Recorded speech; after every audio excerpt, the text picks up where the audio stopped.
أيها السادة، مرحبا بكم في استثمر بودكاست. أنا مضيفتكم ندى صالح، ومعي بعض من القادة اللامعين في المملكة العربية السعودية في مجال الأكاديمية وقطاع. Hello, ladies and gentlemen. Welcome to Istathmir podcast. I'm your host Nada Saleh, bringing you the most inspiring talk from some of Saudi Arabia's most prominent entrepreneurs, academics, and business leaders. Today we have Dr. Modia Batterjee, and she's a prominent social entrepreneur, author, and health activist. Currently, she stands as the Vice President of Human Resources Department at AM Batterjee Group Ltd, as well as the Director and Lactation Consultant of Al-Bidayah Breastfeeding Resource and Women's Awareness Center. Batterjee has been one of Saudi Arabia's leading advocates in breastfeeding and breast cancer awareness. She was the founding member of Al-Iman Cancer Society and later on held the position of Mecca Region Supervisor for the Zahra Breast Cancer Foundation. Most recently, she was the official spokesperson in partnership with Prince Reem bin Sultan, Zahra Breast Cancer Association, and the Prince Sultan Foundation on breaking the Guinness Book of World Records for the largest human being ribbon event. Hello, Dr. Modi. How are you? I'm fine, thank you. How are you? So, Dr. Modi, how about telling us a little bit about yourself? Who are you? What is your hobbies, interests, educational background? My name is Modia Batterjee. I'm from Saudi Arabia. My mother's an American from St. Louis, Missouri. I grew up in Saudi Arabia and I lived 10 years in the United States. There I studied my bachelor's degree in psychology, my master's degree in health fitness management, and my doctorate degree in health administration. My hobbies are gardening, oil painting, and walking. I also like to read. I like to read good books, and I decide that they're good from people's recommendations. I am a lactation consultant and a women's health advocate, and I'm very passionate about what I do. Okay, so Dr. Modi, tell us about Al-Bidayah. What is the organization mission? How did it all come together? Al-Bidayah Center is a breastfeeding resource and women's awareness center. Our mission statement is to empower women to make healthy lifestyle choices by providing them with evidence-based information and a supportive and positive environment. Our belief is that breastfeeding is the core of the mother-infant relationship and the nucleus of a healthy family and therefore a healthy community. That's basically what we do. We work on educating women prenatally before they have the baby when they're pregnant. Postnatally, we give them counseling sessions on how to breastfeed the baby, how to care for the baby, and we also provide services like first aid and CPR. We're certified by the Saudi Heart Association, and we can give certifications from our center. Okay, so before founding Al-Bidayah, did you have any preconceived notions of what the term social entrepreneurship meant? To be honest, I seriously had no idea what it meant. I knew what an entrepreneur was, but a social entrepreneur, it didn't really come to my attention until recently when I worked with the International Charity Fund in the United States and the State Department on the breast cancer partnership with Saudi Arabia. That's when I started to realize that there was something called social entrepreneurship. And I didn't know that I was actually doing that.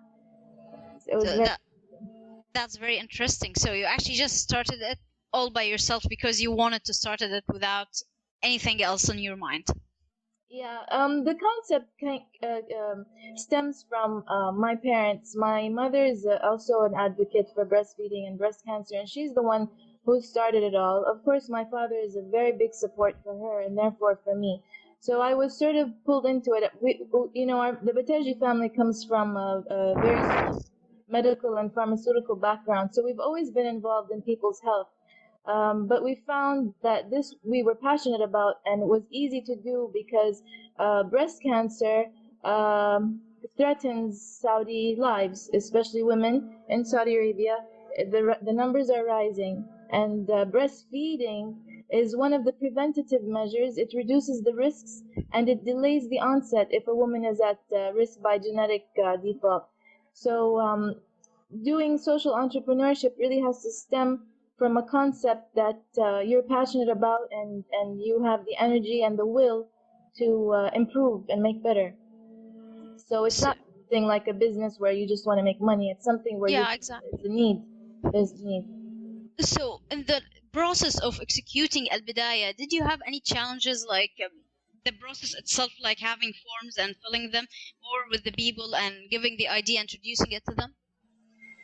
Well, initially when we approached the licensing, the government licensing to open up a new business, um, the response was no such thing exists. We don't even have a license for such a service. What are you talking about? Okay, so you're not a doctor, you're not a clinic, you're not a dentist, you're not a pediatrician. So what's a lactation consultant? They have no concept of what it was. So that was difficult because I couldn't find a license to open my center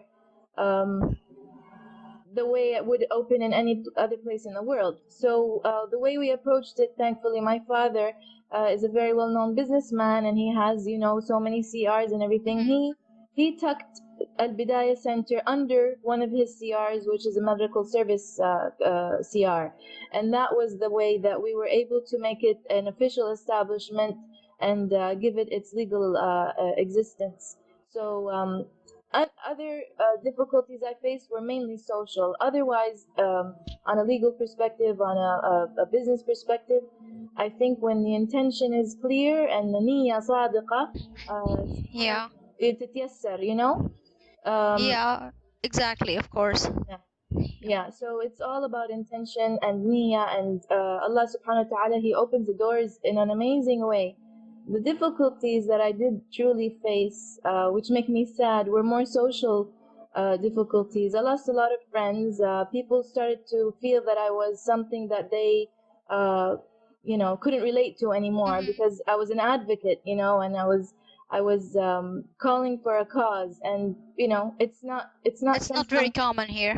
Yeah, it's not common, and people don't know what to do with it. Now the younger people, younger than me, in their 20s and so, are more active about it and more interested about these things. So yeah, that's basically it. So do you think being a woman actually helped you to start your Bidayah Center, or just hindered you back? I don't think it had anything to, gender didn't have anything to do with whether it was easy or difficult. I think the fact that my work revolves around women, being a woman, of course, is easier. Yeah, so you can understand them, and they're more willing to open up to me. However, our culture is very closed and very private. So even woman to woman, there are some things that they don't open up about, So being a woman made it easier, but it didn't necessarily make it easy.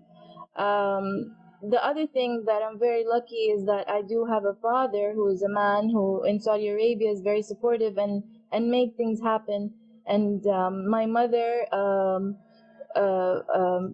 was the person behind me, pushing and encouraging and making things available for me to climb the ladder. You know what I'm saying? There's that family support. I did not do it on my own, regardless of being a woman or a man. It's about having the support system around the cause that you believe in. Yeah, so you have a great father and a great mother. Congrats on that. Sorry, I can't hear you. Say it again. You have a great father and a great mother. Congrats. So, yeah. Do you have any other sources of inspiration other than your parents? Another source of inspiration is just for my work is being a woman. First of all, it's an internal source of inspiration. It gives me passion to make a difference and make a change and go against the odds. I believe in living in Saudi Arabia, and being an active woman is one of the main things that charges my batteries, because I have the abilities and I want to share them, and I want to really make my mark in the world that will last forever, because here it will show. Anywhere else it might not show, because there are other women that do the same thing. But here I have a skill and a willingness to share, and I think that it's very well highlighted in a place where that's not very common and it's rare. Actually, I think this shows very much in the event that you were the spokesperson for the human pink ribbon, which broke the Guinness record. Mabruk. So, Thank you. What type of work did that involve? It involved a lot of work, a lot of brainstorming, and many, many meetings. I worked very closely with Princess Rima bint Bandar, who's a very cherished friend, and with Yahya Hamid Din, who's the PR agent that we hired. Princess Rima hired Adalid PR, and we had many meetings deciding how we're gonna do it, where we're gonna do it, and seriously, it was possible because I think Rima bin Bandar did everything in her power to make it happen, and I was there to support her and to represent her the best that I could. Breaking the Guinness Book of World Record was not only breaking the record, it was breaking the record in Saudi Arabia. We crossed many barriers. First, we were the largest grouping ever in the history of the kingdom to have 7,000 women in one place. We had 4,000 women in the ribbon, which broke the record. It was safe. Nobody was harmed. It was fun. It was hot, but that's not in our control. That's the place where we are. We're in a desert. We were able to create a passion and create awareness about the importance of this issue and really rock the world and show them that Saudi women do care and we can do stuff if we put our minds to it. We want to do stuff and we won't cross the cultural and traditional barriers at all. As long as we're given the opportunity to shine, we will. And that was what it's all about. And we really tried our best to make it important and aware, create the awareness and show the importance to the Saudi women to stand together to face this disease and anything else. We've done it for breast cancer, we can do it for anything else. Together in an appropriate, culturally accepted way that doesn't cross our Islamic or cultural traditions.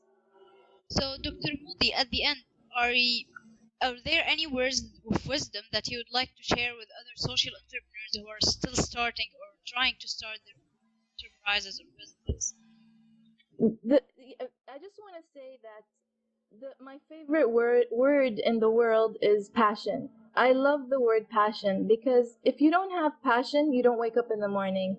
And if you want to do something and you want to work on a social entrepreneurship project, you have to have passion about the issue and the matter because it gets hard. There are barriers that come in front of you. There are blockades that stop you. You have to have the passion to keep you going. You need to really believe in what you're doing, and you can't just copy paste somebody else's project or pretend that you're passionate about it for fame. You really need to really believe in what you do. I really believe that breast